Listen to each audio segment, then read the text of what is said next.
Last session of the day. We will have a presentation now by Pascal Hakim from IDG. It's Rough Edges of the Drupal Dream. We're going to have questions at the end. If you can just remember to speak your questions into the microphone so we can pick it up on the audio, that'd be great. Thanks a lot. Please make Pascal feel welcome. Thanks. Thank you. All right. Well, thanks for coming. And yeah, if you have any questions, please feel free to ask for the microphone first and go for it. So, yeah, what's this talk about? Basically, we are I work for IDG, which is a web publisher. We've been using Drupal since probably about 2007. And what I want to really talk about is things that we did wrong that ended up with us now basically having given up on Drupal. We're still using it in some places, but those are rapidly shrinking. And unfortunately, within IDG at least, we've created a bad name for Drupal with the events that have happened. So, I mean, we learned a lot out of it. I hope that you can at least learn a little bit out of it too. And yeah, hopefully this will be helpful for some of you. So to give you an idea of where we are now, we've gone from being almost entirely Drupal-based for our websites to having, I would say, less than 2% of our pages now being driven out of Drupal. So firstly, a little bit about me. I work at IDG Australia, which is a publisher that specializes in IT. We do a bunch of magazines, websites, and events that you may have heard of. We do things like PC World and Computer World. We used to do things like GamePro, which you may also have heard of. In Australia, we are mostly website-based now, with other things around still to run events and so on. And within IDG in Australia, my team takes care of everything that is technology-related. So the websites definitely fall into our tasks. So how did we actually get here? IDG has been having websites for quite a while. Since 1996, in fact, is the oldest I can find in archive.org. I obviously wasn't there back then. I was still in high school. But yeah, archive.org tells me that, so I'm going to believe it. In 2002, which was just after the dot-com crash that some of you may remember, we suddenly realized we were spending a whole lot of money on really expensive CMSs and not getting a huge amount out of it.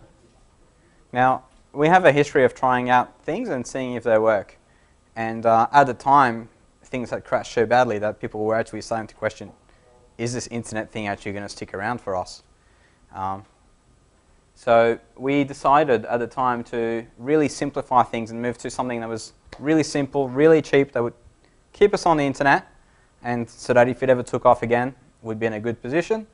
And if it didn't work, then hey, it doesn't matter. We haven't had to make a really expensive investment in it. Now, at the time, I don't know if any of you remember 2002 and what was available in terms of CMSs back then, but there wasn't a huge amount, especially not in the open source world. So in the end, we ended up creating our own system from scratch. And we used that from 2002 up to about 2007, I would say, when we started moving to Drupal. So these days, we've got over 350,000 articles. It's getting close to 400,000 now. And they've been written by 12,000 authors. According to who you are, you're going to think this is either massive or absolutely tiny. There are publishers with substantially more. But hey, there's also a lot of people with substantially less content on their sites.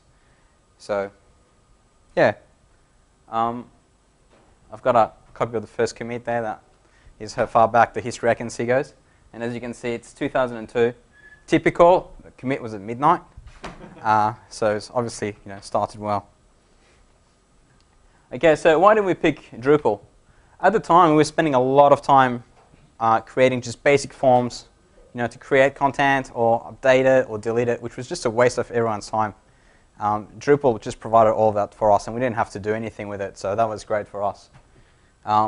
That's pretty telling. There's a module for that with pretty much anything you want to do in Drupal. and not having to not having to create things from scratch and be able to reuse things was something that we really were excited about. At the same time, it was slow for us to make changes in our old system because everything was custom made. I've just shown you the first commit was made at midnight.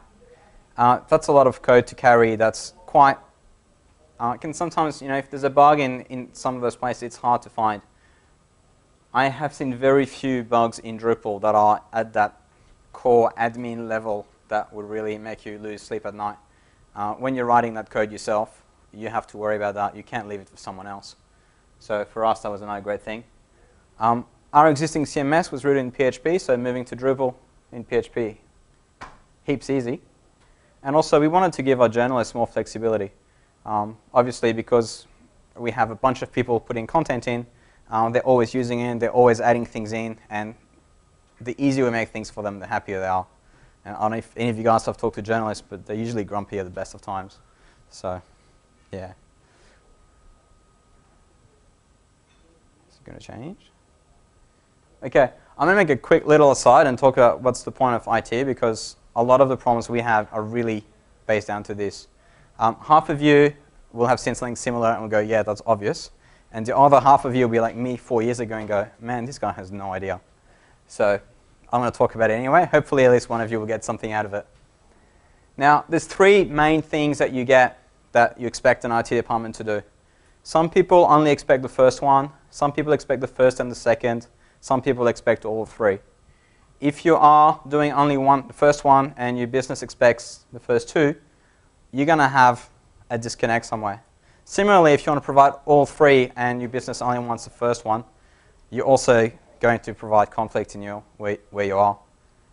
So the first one is what we call keeping the lights on. The only thing that people want your IT department to do is make sure the printer's got toner, make sure the websites haven't crashed, enough room on the file system. The more time, well, I don't especially find that quite interesting work to do, but it has to be done, and it's what allows, it's the base that you build everything on. Past that, you have, can the IT department be used to optimize the business and make things better? Sometimes they get totally twisted into building a massive ERP implementation because, hey, we're going to make everything better that way. But there is a lot that you can do to make things easier. As a programmer or someone who works on the websites, you know that you can see someone spending hours doing something and you can say, you know what, we can actually write something that's going to save you heaps of time. So that's the next level that you can go to. You won't be able to do that if you keep running out of space on the file server, because people are not going to want to be told, hey, I can save you time with this. They'll want the original prompts to be fixed. And finally, you can drive innovation. What I mean by that, rather than just using fancy buzzwords, is that usually when you work in IT, you get to talk to everyone, or at least they all want to talk to you. So you have a fairly good idea of what's going on, and that can help you realize that, we could actually launch a whole new website, build using this technology, and we could do this. At the moment, we can't do it at all. This is an easy project, and people don't necessarily know that that's even an option. So once you've gotten to that stage, and you can only move to the next stage by building trust and actually making sure that everything at that level is done. But these are really powerful things that you can do. So if you're not quite in line there, you're going to have issues. One of the problems that I would say we definitely had is that myself and my team were at one stage too busy keeping the lights on. And what I mean by that is with our custom CMS, we often had little problems that would crop up. Somebody would fix a bug somewhere, it would uncover a bug somewhere else. None of the original developers still worked at the company, so we couldn't even ask them any questions. In fact, they had both moved overseas just to make things extra little bit harder. So yeah, they couldn't really go any further actually. So that made it hard for us, and what really IDG wanted was for us to move to the next level. How can we make things better?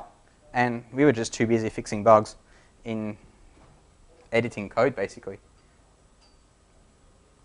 All right, so how do we actually do the migration? I'm a huge fan of small projects. We actually ran both sites at the same time. Thanks to Drupal being open source and all the source code being there, we just started calling the Drupal code from inside our existing CMS. And we were able to pick a set of pages and go, okay, these ones can be done in Drupal now. And our existing CMS would just route through to Drupal, just loading PHP code, calling the, if you look at the starting file in Drupal, it's actually pretty easy to see what it does and to insert this into your own code. So that was quite helpful for us.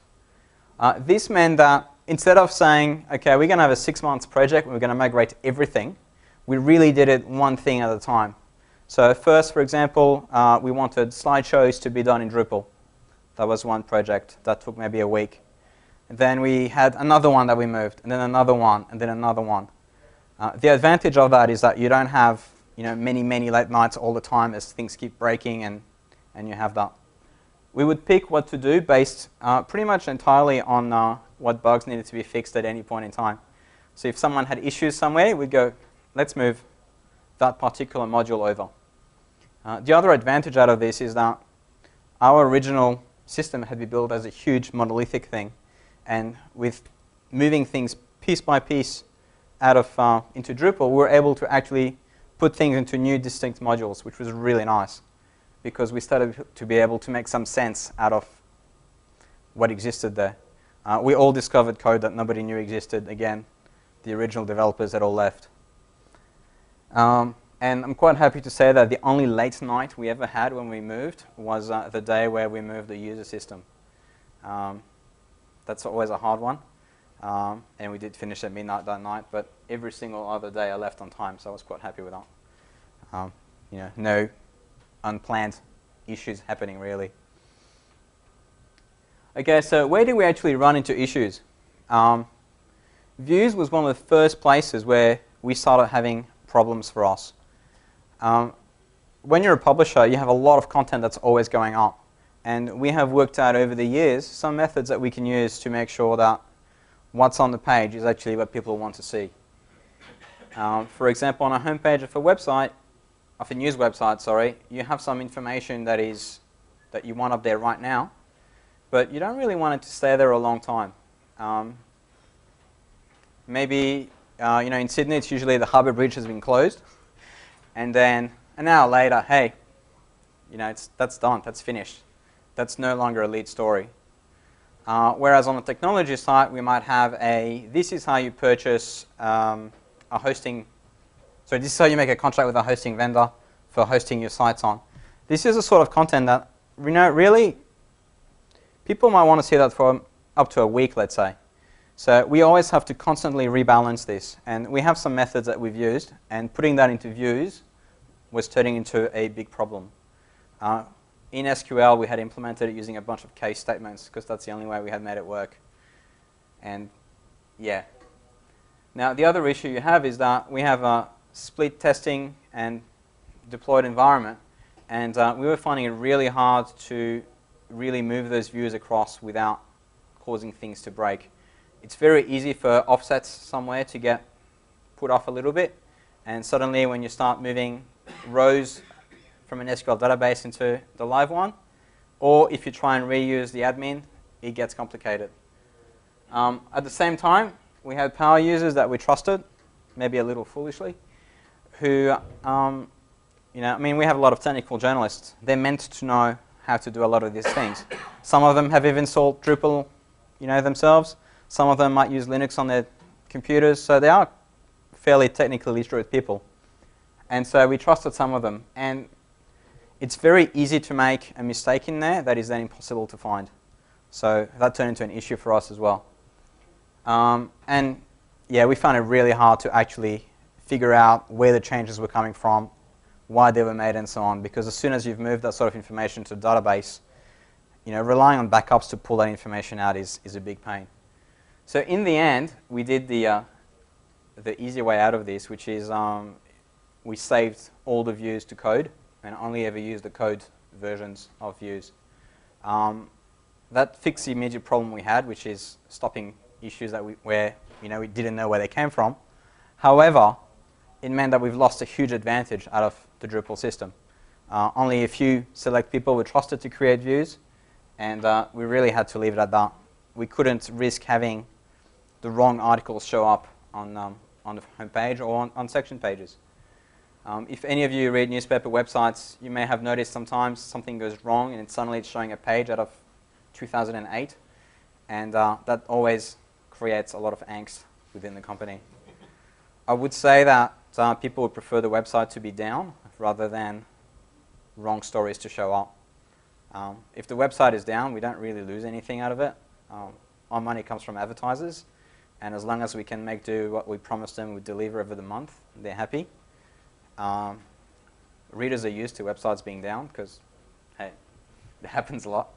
However, the wrong information being up there is quite bad for us. So, yeah, they're decisions we had to make. By saving it to disk, we suddenly had version control tracking again.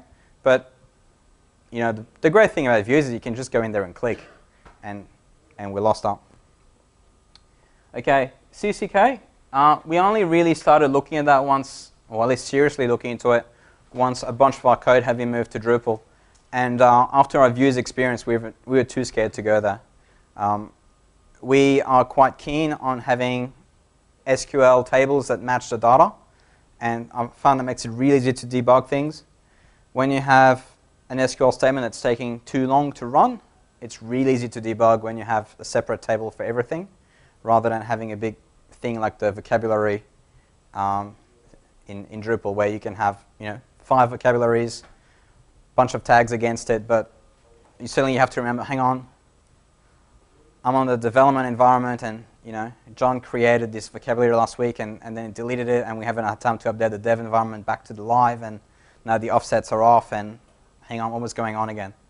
So CCK scared us because we thought if this same thing is going to happen for our actual data, we're never going to be able to find anything. So we ran away screaming. Okay, multi-site. Now, we have a bunch of websites. I mentioned before, we have Computer World, we have PC World, GamePro, Linux World, Tech World, a bunch of sites. And a lot of the stories can be on more than one site. Every site targets a different audience, in theory. But for example, if we review a high-end laptop, then we're going to put that on site for a consumer, but we might also put it on a website for IT managers or CIOs, because they probably want a MacBook Pro too. So that's the sort of article we can run in multiple places. We don't want the journalists to have to copy-paste the article into 3 CMSs, and when inevitably a mistake gets made, we don't want to have to go into 4 different systems to update again. So we really wanted to keep the system as, with one source of truth for articles. That meant using multi-site, we had to keep some tables shared. Nodes was the main one for that. Obviously, with the different look and feels that different sites had, things like the block, the menu, and the system tables, I don't know if you all know what they are, but they're the more configuration level options, we kept separate. And that allowed us to have different orders to boxes, show different things in different places. We kept everything in the same database as a result, and we had one code base. Having one code base is both great and terrible.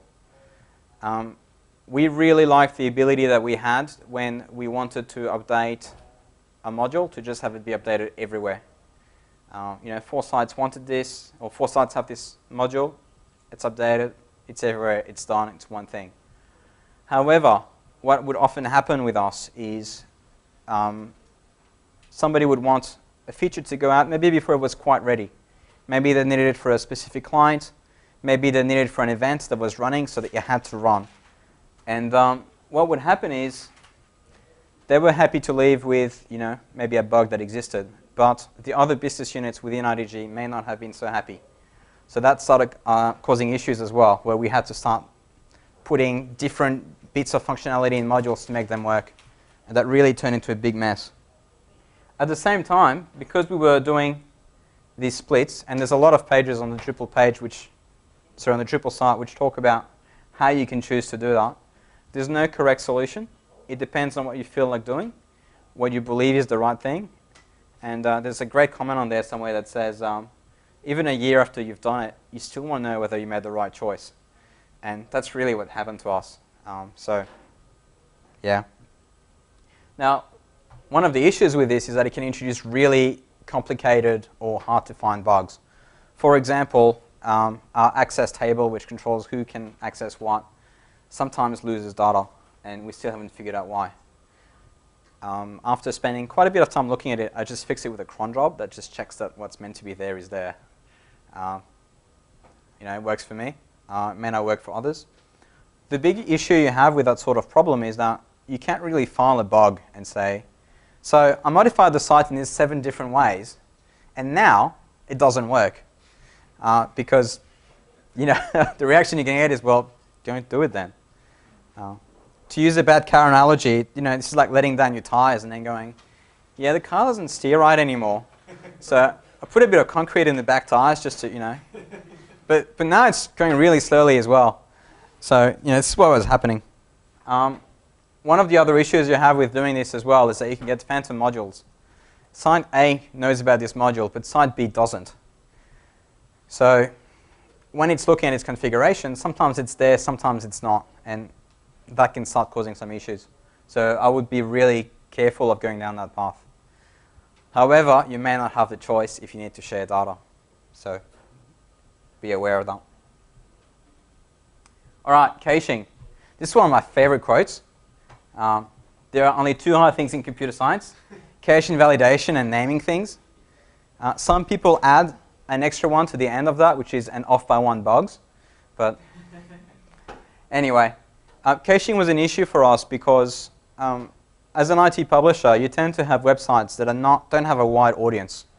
So everyone who comes to one of our sites and reads something is actually quite valuable to us. And it's important for us to do the right thing on there. We're not like one of those sites that you hear about that does 15 million pages a day where, they have to take a cut somewhere because that's the only way they can make it work. We're in a situation where, for example, we might promote some sponsored content on one of our sites. And if there's more than one, then you have to choose which order to display them in. Now, what typically happens is we don't want to have the argument with different people saying, oh, I should be first, no, I should be first. So you just randomize it. You say, I want it to come in whatever random order. But the second you tell somebody it's going to be in a random order, they're going to hit refresh on their browser when they're not first. And if they're not first, what are they going to do? Refresh again. Now, if you've cached that for 10 minutes, they're going to sit there hitting refresh for 10 minutes. And then maybe they'll come second the next time. So they'll keep sitting there, and then you're getting the phone call. It's not working. You told me it was random. I stood there for 20 minutes hitting refresh, and I was never at the top. Why is that? So that makes your caching really hard. Or it doesn't have to be hard, but it causes a lot of complexity in your caching system. The way we went around doing it was caching in usually 2 levels, where you have one set of caching that retrieves all the data you may want to show, and then just randomize those 10 links that might show up, for example, and then pick the first 5. That way, every time you hit refresh, something new comes up. These days, I would do it differently. I don't know if any of you have heard of Edge Site Includes, or ESI. ESI allows you to say, for this, so ESI is a bit of code that you'll put into your website, and you will tell it, when you want to display this, instead grab this other file. You normally have that logic of grab that other file, not within Drupal itself, but in a load balancer you have in front of your website. There's a bunch of existing ones that you can use for that. I recommend Varnish. You see it show up in the Drupal documentation as well. Varnish is really, really good. And I really wish that when we were having all the caching issues we were having in Drupal, Varnish was where it is now, because it can save you a lot of time. Varnish allows you to say something like, in your Drupal code, you only return a special code and then a random number between 1 and 5. And then it will hit your load balancer, and then the load balancer will get one of 5 URLs. It will cache those 5 URLs, which are your 5 lists in a different order. And then every time it loads, it will just show a new one. As cache expires, it gets a new one. Things change around, things move, which is what people expect. Okay, we want to show people what they expect. Otherwise, they get all upset. Thundering herds used to be a problem for us. That's when all your cache expires at the same time. I've noticed Drupal 7 has a lot more protection against that by adding random numbers. what typically happens is when you deploy your site, you clear the cache so that things don't go funny. And let's say your default cache timeout is 10 minutes. 10 minutes later, half your cache just expires again. People start browsing the site. 10 minutes later, cache expires again. Now, over time, it starts spreading out. However, what would happen with us is 2 hours later, someone would deploy again, restart the cycle. So that was an issue for us. The problem with thundering herds is that if you try and solve it yourself, you start messing with how the system expects cache to work. And but the big thing that really comes up with caching is that different problems need different strategies. For some people, if you're showing money data, for example, it's really important for you to get that right. For me, the issues I have is it doesn't matter so much if a page is 10 minutes old, let's say. 2 years old, yes, big problem. 2 minutes, I can live with that. So you have to use different strategies based on what you're trying to do. And that can be really hard to get done, especially when content starts getting updated and you have to invalidate the cache, which is this one here. Unlike many other CMSs, Drupal actually has a system to make that work, but it's a big, big hammer. And you can start feeling it. You see it in your caching server. If you use memcache, you can see when it's doing its thing. So caching is changing a lot in Drupal. We are still running on Drupal 6, and using Cache Router. In Drupal 7, it's been all split up into its own modules. Different people have different ideas as to how it should run. For example, there is a spin lock in memcache module in Drupal 7, which I really don't like. But it's the way you can ensure things are correct. I'd rather have things not be correct for a little bit, but not have that spin lock there. When one of my sites is on Slashdot and Google News at the same time, I have different priorities than having the exact data up to the minute. All right, designers. This was really unexpected for me. I thought designers would absolutely love Drupal because they would just be able to find everything. Turns out they couldn't. We've had 4 designers work in the time we're using Drupal, usually 2 at a time, and they all hated it. I can't explain why. Maybe we didn't go about the right way, or we didn't create our templates properly, but they found it really hard. Amusingly, our developers loved it. So our developers who used to never change CSS classes and just give broken display code out to designers to say, fix it, when they actually fix things themselves because they would go, oh, this is so easy, this is great. I wish we had had this all along. But the designers were finding it hard to modify things. We got into a situation at one stage where the designers had basically just given up and would give us HTML code and would say, this is what it's meant to look like. I don't know how to put that in Drupal. So a developer would have to slice it up and put it in the correct places, which sometimes isn't so bad when you've seen some of the code that designers can write. But it's an extra work for people that is not necessarily interesting. So that was a really big thing for us. When a designer tells you, oh, I'd love to fix that, but I'll just write some JavaScript that modifies it once a page has generated, so I don't have to modify things, that became a problem for us. Eventually they were all quite unhappy with that. So, yeah. Now, other things. One of the great things with migrating to Drupal was that it forced us to clean up our data. It forced us to create discrete modules that had each its own bit of functionality. We were able to find out things about our code that we had no idea about. And for maintaining things, that was great. We actually understood things that we had understood. We found bugs that realistically people had hit before, but we just couldn't explain it. And by slicing things up and seeing how something was implemented and then re-implementing it, we would say, oh, do you remember a year ago when this funny thing happened? That was this bug. So that was great. Personally, I'm still involved in Drupal sites. So while I've kind of given up on it at my current job, I'm still doing things in Drupal, and I'm just starting to help out someone else with a new one. So Please don't take this to mean that I've given up on Drupal. It just wasn't appropriate for the situation I was faced in my work. And yeah, think really carefully if you're going to be modifying Drupal, because while sometimes you have to do it, it's a great way to land yourself in a world of pain. One of the problems with coming from a custom designed CMS is that people are used to be able to just modify anything whenever they feel like it, because there's no concept of upstream of this comes from over there. So some of the developers were good and would file tickets against Drupal. Sometimes they would send a patch, but for the other people, it just well, it's in a Drupal directory, so what? And that's something that we really wanted to avoid. Yeah. What would have made a difference?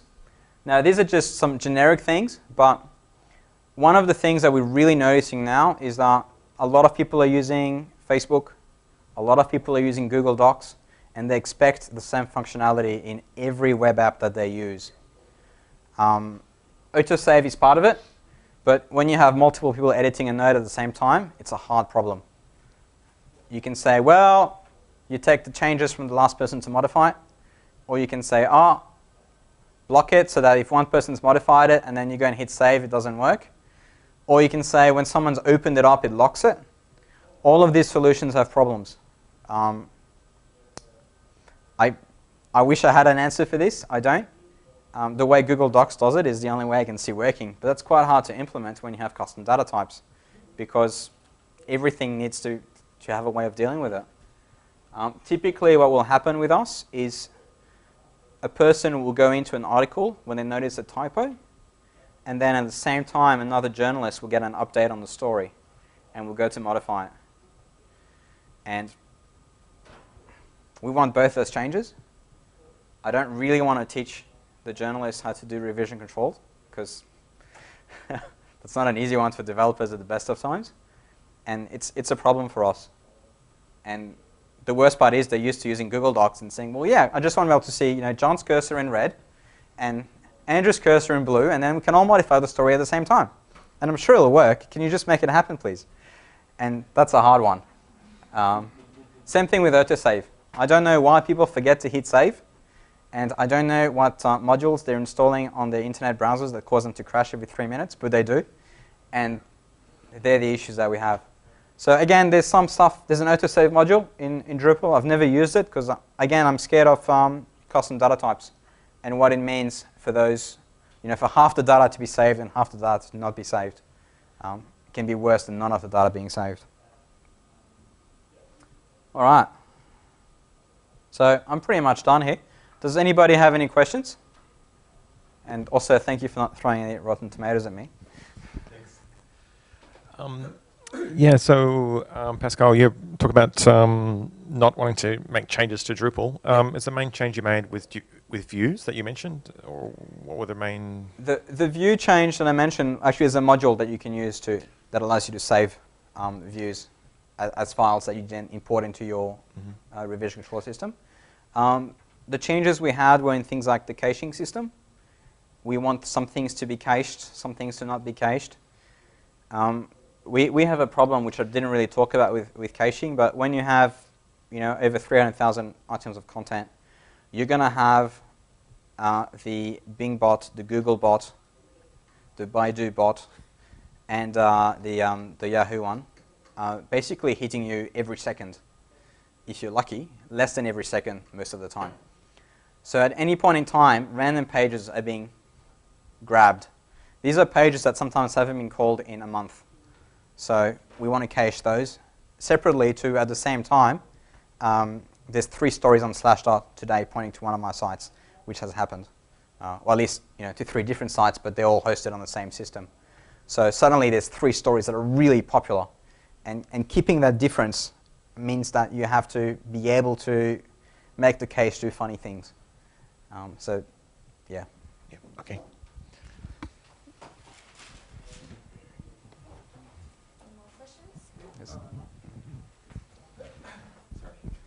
So if you've ditched Drupal now, what is the solution at the moment? Is it another custom one, or where are you now? We are using Python and Django. So we've actually, I don't really want to turn this into a Django talk for obvious reasons, but we've got we've written a Django module which we call Drupal Glue, and we are actually still using the admin functionality in Drupal. The 2% that I mentioned are basically mostly admin pages. So the admin systems we created in Drupal we are still running, and what we actually have is in our load balancer we have a set of regular expressions that say, this is in Varnish, if the URL looks like this, send it to this port on this host. If it looks like this, send it to this host on that port. And if it looks like this other host on that port. And that allows us to, if you're browsing around the site, you won't notice it unless you're someone who works there who knows the telltale signs that make you go, oh, look at that. So it's that's worked for us. But yeah, so ultimately the database and everything in the background is still the same as it was. We've actually managed to keep the same database since 2002. That's kind of impressive. Yeah. Primary keys actually was a big one with that. The first developers decided that you could have primary keys across multiple columns, which was a great idea back then when everybody was writing their own systems. You don't have to assign a random number to something to keep it unique. But as you start using more and more general purpose systems, you need to have a unique ID for every row. So that caused us to have to start getting creative. So basically we have a bunch of tables that have what's effectively 2 primary keys. One is 2 columns together and the extra one that Drupal uses. Yeah. If you ever do database replication, you're probably going to have to do the same thing. We use PostgreSQL. When you use Sloaney, you need to have a unique ID for every row. So same thing. That forced us to do it. But yeah, that was fun to add in. Anybody else? Yeah. When you talked about content editing, yes. How did you train everyone to hop on a system, and what content editor did you use in Drupal? Because we find that you can train a client, but they do unusual things when they get into a content editor. What we've actually done is use the same method we've been using even before Drupal, and we have our own little markup language that is basically using doubled up square brackets to send a command like link to another article. Like Markdown. Yeah, we call it sludge, but it's a very similar concept to Markdown. We found that using that forces people to do the right thing. We did not want journalists to make things bold, make things red, make things big, make things small. We're actually quite scared of that. We want to try and keep as much of the content the same. When they need that sort of modification, usually it's a very specific purpose.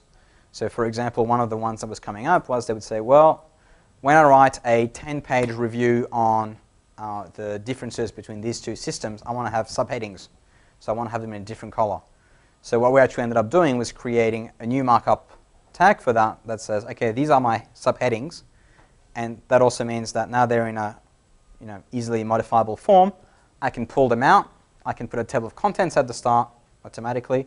When I'm displaying this story on a mobile device, I can deal with it differently. And when I am importing this onto an iPad app, I can again do something different.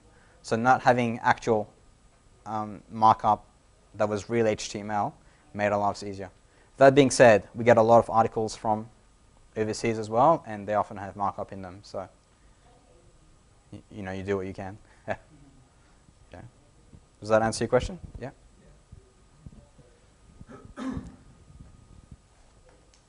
Anyone else? No? Great. Well, thank you. If you have any questions, please feel free to email me. There's apparently a feedback form, which I tried to find a link for but couldn't. But it exists. And there's also a generic conference feedback form, I believe. I believe so too. Which you should all try and use so that everyone can learn from this. And yeah, thank you. Everyone say thanks to Pascal. Thank you.